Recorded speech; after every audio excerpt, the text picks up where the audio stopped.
Nakikain nga kami dito sa bukid kasi may handaan. Tapos pinabili kami ng yelo at ganito yung makikita naming sign. Haha, order share.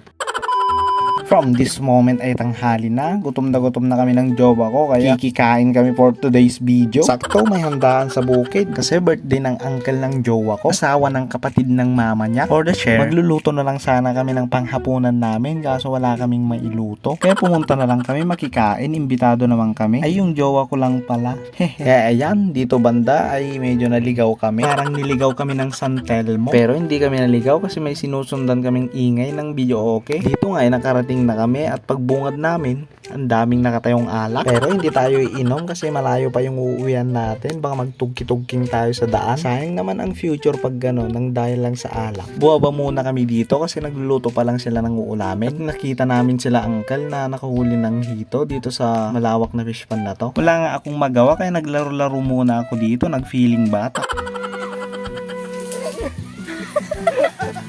Yan tuloy, munti ka na tayong nahulog sa iba. Buti na lang sinalo ako ng cameraman ko na jowa ko. Ang sarap kayang mahulog sa tamang tao. Katapos nun ay pinabili kami ng yelo para malamig daw mamaya yung iinumin namin pagkatapos namin kumain. At sa paglibot-libot namin may nakita kaming ganito. May something na siguro sa paningin ko kaya ganito yung nakikita ko. Ice porcel. Baka mata yung tinitinda nila doon kaya lumipat na lang kami. Dito sigurado nang meron kasi tama na yung spelling. 50 pesos pala yung binili naming yelo. Bali 10 na piraso. For the share. Ayan, gutom na nga ako kaya dali-dali kaming bumalik. At para makakain na kami, shout out pala kila auntie. Welcome to my vlogging. Maraming salamat sa suporta nyo at patuloy na pagsuporta. Kain tayo!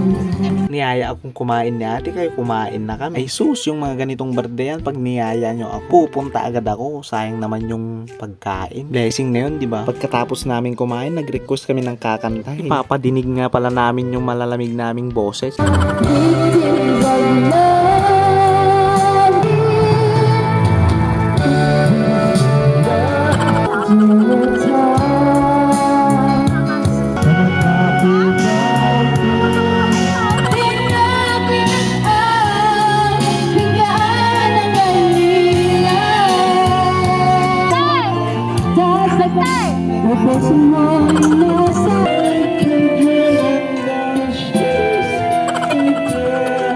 Mangibabain. Dahil pumiyok nga ako, umuwi na kami. Nakakahiya daw kasi. Sige! Nyaki din ito round! May isa! Di plakang ka! Aray ka! Drive! Amar, nagtay ka pa lang mabibwisit ka pa nagdra-drive mo ah! Ano ka? Freehandang ka! Ayan, baka ma-freehan tayo sa mukha. Binigay ko na sa kanya yung manubela. Sinadya ko yun para ipag-drive niya ako. Ganito pala kasarap sa feeling yung pinagda-drive ka.